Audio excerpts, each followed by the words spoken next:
Buenas noches, vamos con una imagen que trae una cierta esperanza 4 semanas después de la desgracia. Hoy se dio un regreso voluntario, pero un regreso a clases en Acapulco y Coyuca de Benítez.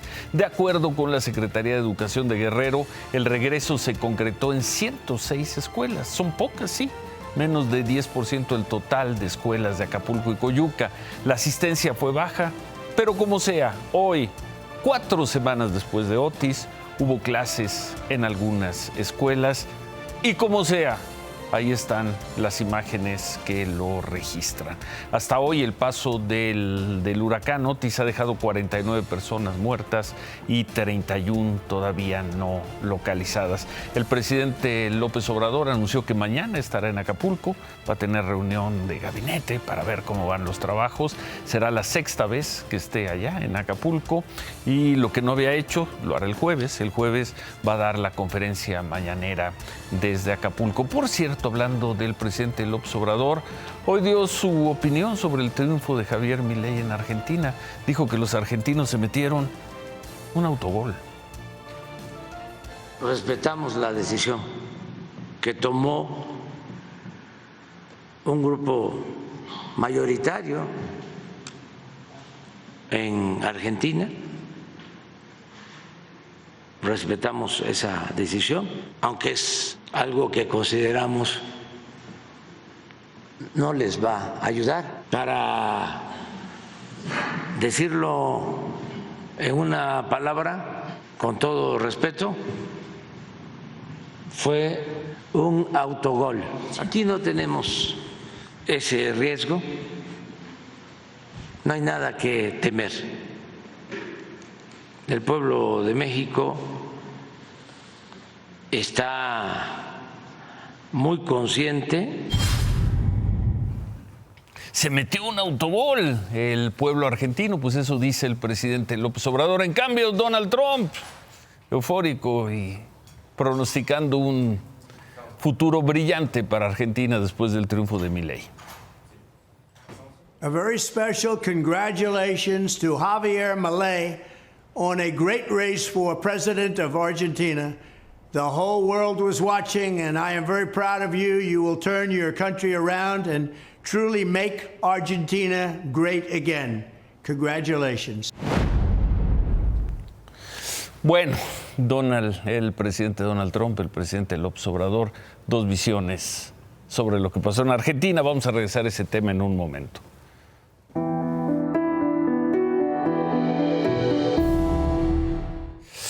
Y en esas cosas que cuesta mucho trabajo entender, anoche se informó la autoridad de Morelos que hubo hechos de violencia que dejaron 9 personas muertas, hechos ocurridos entre la noche del domingo y la madrugada de ayer.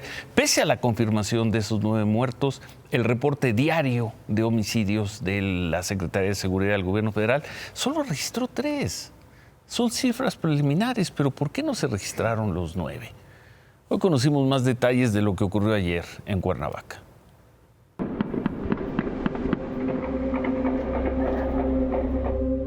El enfrentamiento entre policías municipales de Cuernavaca, Morelos, y un grupo delictivo inició con la agresión de un grupo de sicarios a integrantes de otra organización delictiva antagónica, y no con la agresión de unos hombres armados a civiles que bebían en la vía pública, como se había reportado inicialmente. De acuerdo con fuentes de seguridad de Morelos, fueron al menos 40 minutos en los que sus policías combatieron a un grupo criminal sin que llegara a tiempo el apoyo de las fuerzas de seguridad estatales y federales. El detonante de la confrontación empezó a las 11:20 de la noche del domingo, cuando, según testigos, los tripulantes de una gran Cherokee roja dispararon contra un hombre de 57 años que iba entrando a su casa en la privada Amapola de la colonia Altavista. Aproximadamente 30 minutos después, a las 11:51, por radio los policías municipales reportaron disparos en distintas calles del oriente de la ciudad. De acuerdo con fuentes de seguridad estatales, los sicarios agresores mataron a su segundo rival y el que era su objetivo principal logró escapar, pero lo persiguieron. Los policías municipales se toparon con la persecución. Al acercarse 3 patrullas a la altura del parque de béisbol en la colonia Carolina, reportaron que sujetos armados a bordo de 3 vehículos, una camioneta Jeep Grand Cherokee roja, una Nissan negra y una motocicleta, les dispararon, por lo que repelieron la agresión e iniciaron su persecución. En este primer enfrentamiento, 4 policías resultaron heridos. No traían chalecos antibalas. Fueron trasladados al hospital en una patrulla, pero 2 murieron. Los policías reportaron la localización de una de las camionetas agresoras, la Jeep Grand Cherokee roja con 5 armas. Los demás sicarios huyeron a bordo de una camioneta Nissan negra. La persecución y confrontación continuó por varias calles de Cuernavaca, hasta llegar a la avenida Emiliano Zapata, una de las principales de Cuernavaca, Morelos. Ahí, 5 sicarios fueron abatidos por los policías. El Ayuntamiento de Cuernavaca y la Secretaría de Seguridad Municipal hicieron un homenaje de cuerpo presente en memoria de los policías preventivos asesinados. Son los agentes Francisco Calderón y Juan Carlos Salgado. Todavía hay 2 policías hospitalizados. A los 2 agentes se les rindieron guardias de honor, se les hizo un último pase de lista. De las otras 7 personas fallecidas, 4 han sido identificadas, pero en las cifras oficiales solo murieron ayer 3 personas en todo Morelos. Y vamos a ver esto. Hoy ocurrió una nueva agresión contra policías, una más.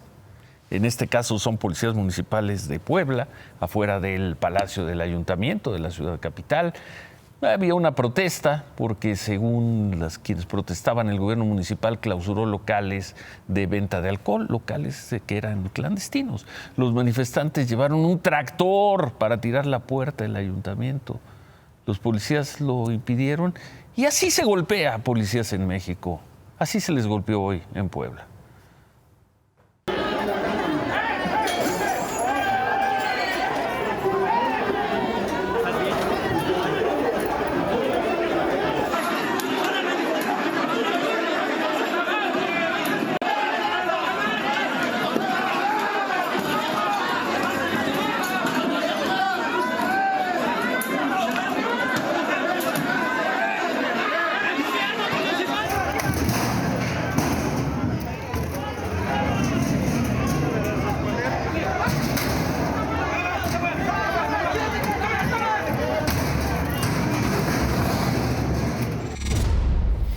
Bueno, fue detenida una persona, por cierto, edil auxiliar de la Resurrección, un señor de nombre Adolfo Reyes, era quien encabezaba la manifestación. En respuesta, los pobladores retuvieron por casi 8 horas a un funcionario de la Secretaría de Gobierno Municipal.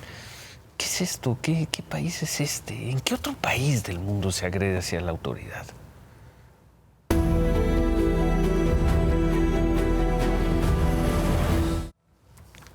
Se ha hablado mucho en los últimos días sobre la ratificación o no de la fiscal de la Ciudad de México, Ernestina Godoy, ratificación para que siga en el cargo otros 4 años. Los argumentos a favor o en contra son esencialmente políticos. ¿Por qué nadie, por ejemplo, para la ratificación está hablando de el estado en el que se encuentran los ministerios públicos? Nadie está hablando, por ejemplo, del rezago de casos por resolver. A principio del año pasado, la fiscal Ernestina Godoy calculaba el rezago en 500,000 expedientes, 500,000 de expedientes. ¿Cuál será la situación, la cifra real de rezagos casi 2 años después? ¿Cuál será después de ver estas imágenes? La obra mural Un clamor por la justicia, 7 crímenes mayores, vive a una docena de cuadras de las paredes de la Suprema Corte de Justicia, en que Rafael Cauduro alzara el pincel y advirtiera por sus posibles pecados a todo aquel que se atreviera a ostentar la justicia, y es por eso que su obra vive, pero atrozmente, en el búnker, la sede central de la Fiscalía General de Justicia de la Ciudad de México. Cauduro nombró procesos viciados al círculo del infierno al que llegan las vidas a consumirse por obra del mal propio, pero la gran mayoría ajeno, y quedan convertidas, se dice que algunas por la eternidad, en legajos que al paso de los años ya nadie siquiera sellará. El año pasado, casi la mitad de quienes viven en la capital mexicana fueron víctimas de un delito. El INEGI midió esto mediante la Encuesta Nacional de Victimización y Percepción sobre Seguridad Pública, aparecida su última edición en septiembre de este año. Las tasas más altas, por 100,000 habitantes, fueron Ciudad de México con 46,032, Estado de México con 36,583 y Querétaro con 35,823. Apunta el INEGI y precisa que al final solo el 7.4% de los crímenes cometidos en la CDMX es investigado. Los chilangos no van al búnker porque no confían en su fiscalía, porque suponen que ahí se les tratará mal o anticipan que no tienen ningún caso a denunciar. Es mejor padecer un crimen que sufrir el infierno. ¿Qué justicia existe en trabajar en esta justicia descompuesta, raída? ¿Qué atención desvencijada se puede obtener cuando aquí es que se espera luego de 7 años de espera por una diligencia? ¿Qué consuelo aguarda en este sillerío volcado para quien lo ha perdido todo? ¿O qué dignidad se ofrece en esta justicia fuera de servicio para quien lleva a su niña rota por una violación? Las víctimas en esta fiscalía, en donde, como lamentó Cauduro, en responsabilidad de crimen mayor, son convertidas en papel y olvido. Alguien está hablando de esto. La fiscal Ernestina Godoy compareció de manera virtual ante la Comisión de Administración y Procuración de Justicia, el Congreso de la Ciudad de México. Los diputados de Morena y aliados la respaldan. La acusación la acusa de estar más preocupada en abrir carpetas de investigación contra adversarios. En fin, lo mismo que llevamos escuchando 2-3 semanas. Esto dijo Ernestina Godoy. Me parece que son calumnia. Y esto sí me parece que no podemos dejarlo pasar, ¿sí? Reproducen falacias. No hay perseguidos políticos en razón de sus ideas, sus opiniones. Nosotros no fabricamos delitos. Quienes representan al pueblo no han podido lograr un consenso, porque una pequeña minoría ha dejado de lado la opinión ciudadana. Esta pequeña minoría solo se mira a sí misma y a sus intereses. Y así seguirá esta discusión. La Comisión de Administración del Congreso de la Ciudad de México se ha declarado en sesión permanente. Van a elaborar el dictamen para confirmar o no la ratificación. Deben primero votarlo ellos y bueno, quizá en los próximos días lo lleven al Pleno y quizá con el voto de algunos priistas pueda ser ratificada. 4 años más en la Fiscalía de la Ciudad de México, Ernestina Godoy.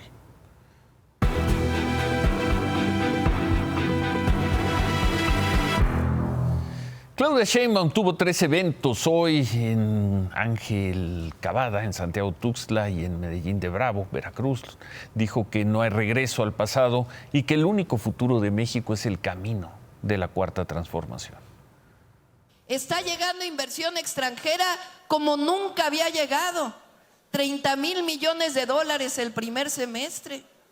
Y al mismo tiempo hay estabilidad económica, estabilidad política en el país. Ese es el modelo de la Cuarta Transformación. Y por eso decimos que nosotros en la Cuarta Transformación somos los únicos que podemos garantizar estabilidad económica y estabilidad política en nuestro país. Ningún otro proyecto. Samuel García estuvo en avenidas de Saltillo, pegó calcomanías en los autos, se tomó fotos. Más temprano participó en un foro sobre manejo de agua y dijo esto. México está hoy en su mejor momento. Hoy les digo en serio, se han alineado los planetas para México. No había yo visto ni leído una oportunidad económica tan importante para este país como la que hoy tiene, como para dejar que se nos vaya de las manos por falta de planeación hídrica. Coincidencia hoy en el mensaje de Claudia Sheinbaum y Samuel García, aunque el presidente de Morena, Mario Delgado, le puso un duro llegue a Samuel García. Dijo que aunque se presenta como joven, es un político lleno de mañas. Xóchitl Gálvez estuvo en Delicias, en Chihuahua, tuvo una reunión con agricultores. Antes del evento, los reporteros le preguntaron sobre la coalición que anunciaron ayer los presidentes de PRI, PAN y PRD. A mí me parece que tenemos que ser generosos. Yo lo que le pedí a los presidentes es de que todo el mundo cediera, que si cada quien se sentaba pues, con sus posturas no íbamos a avanzar.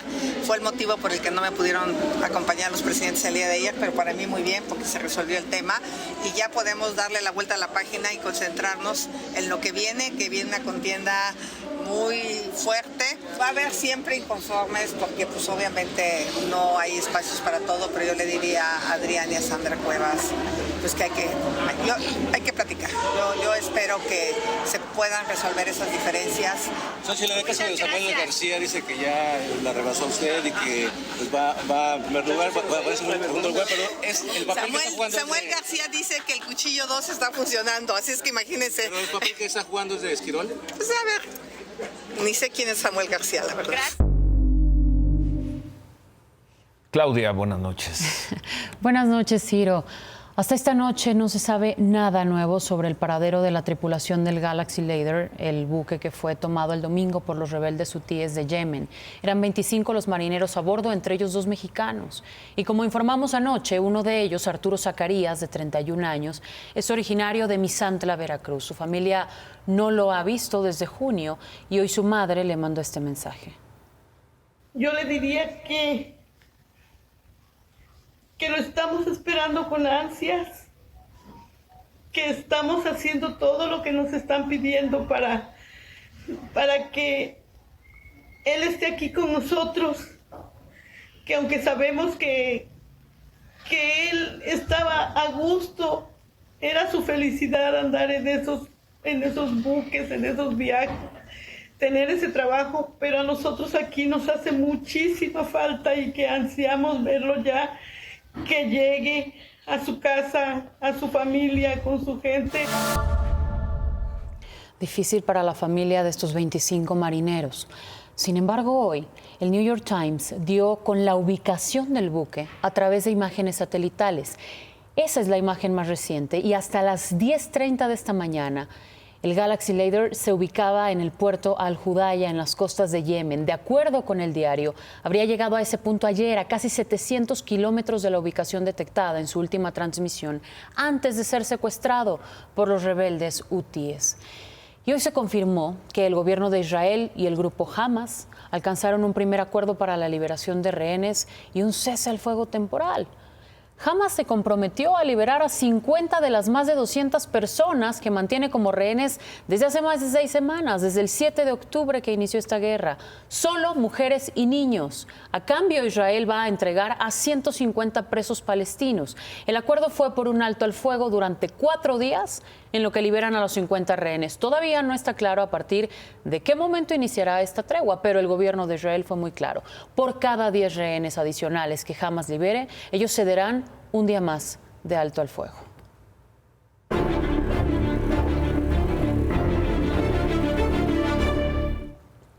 Pues especulaba que este encuentro se daría ayer. No se dio, pero sí se dio muy temprano hoy. El presidente electo de Argentina, Javier Milei, se reunió con el todavía presidente Alberto Fernández. Se les vio muy serios en la única fotografía difundida después de este encuentro. Fue una reunión para dar inicio a la transición. A Alberto Fernández le dije que soy el nuevo inquilino de la Quinta de Olivos. Así de claro lo dijo en una entrevista a medios locales Javier Milei. Ese será a partir del 10 del mes próximo el nuevo presidente de Argentina.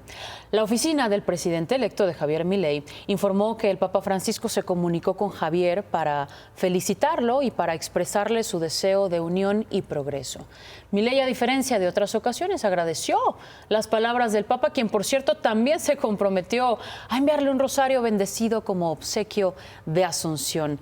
Pero hace apenas 2 meses, el Javier Milei, candidato, llamó imbécil al Papa Francisco. Lo dijo así en una entrevista con el periodista estadounidense Tucker Carlson en septiembre. El Papa juega políticamente. Es decir, es un Papa donde tiene fuerte injerencia política. Ha demostrado además una gran afinidad con dictadores como Castro o como con Maduro. Es decir, está del lado de dictaduras sangrientas. Tiene afinidad por los comunistas asesinos.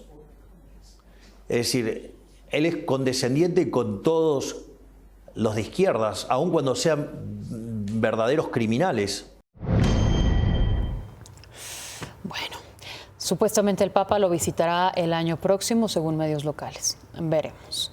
En otras cosas, 12 muertos, 58 heridos dejó el choque de un autobús de turismo en el tramo carretero La Tinaja a Cayucan, esto cerca de la caseta de peaje de Cosamaloapan, en Veracruz. Este accidente ocurrió a las 2 de la madrugada, cuando el autobús que salió de Tuxtla Gutiérrez se salió de la carretera y chocó debajo de un puente. Y según las primeras versiones, el chofer se habría quedado dormido, aunque no se descarta una falla mecánica. La Secretaría de Comunicaciones y Transportes dijo que en todo 2022 hubo 14,000 accidentes en carreteras federales del país. 14,000, y de esos 14,000, en más de 4,700 accidentes se registraron muertos. Qué cosa, qué desastre. Gracias, Claudia. No me puedo ir, Ciro. Y no me puedo ir porque hoy, por unanimidad, el Pleno de la Suprema Corte de Justicia de la Nación desechó un impedimento solicitado por la Consejería Jurídica de la Presidencia, un recurso que buscaba que el ministro Javier Lainez no revisara una acción de inconstitucionalidad promovida por senadores del PAN, PRI y PRD contra la extinción de los fideicomisos del Poder Judicial, pero los ministros lo desecharon por notoria improcedencia, porque dicen: este tipo de recursos no se pueden plantear en acciones de inconstitucionalidad ni en controversias. Entonces sí lo revisarán y seguramente lo van a echar abajo. Gracias, Claudia. Seguramente. Buenas noches. Gracias. BBVA México presentó un estudio que verdaderamente suena esperanzador. 27 estados del país ya recuperaron el nivel económico que tenían, o recuperarán a final de este año el nivel económico que tenían antes de la pandemia. 3 años después, pero bueno. 3 años después, sí, pero ya se recuperó. Bueno. Estamos regresando al nivel que teníamos previo a la pandemia. Finales del 2019. Pero hay que ser optimistas, o sea, está bien. hay que ponerle un poco de optimismo. Ahora tú eres el optimista esta noche. Hoy cambiamos de papeles. A mí me parece correcto que la economía esté recuperando el nivel, pero no deja de ser cierto que apenas estamos regresando al nivel que teníamos en 2018. La economía mexicana, este sexenio, en términos de crecimiento, va a ser un sexenio perdido. Creceremos por ahí, si todos son los pronósticos de la Secretaría de Hacienda, un 1% en promedio anual. Los neoliberales, esos que criticábamos tantos, lo hacían. Bueno, se dirá siempre que estuvo la pandemia. Deja ahí tu optimismo y mejor hoy remátala, David. Bueno, se los dije, no tienen aviones, no tienen pilotos, no tienen nada. No arrancará el 2 de diciembre la nueva mexicana de aviación. Quizá tendrán un vuelo por ahí de fin de mes.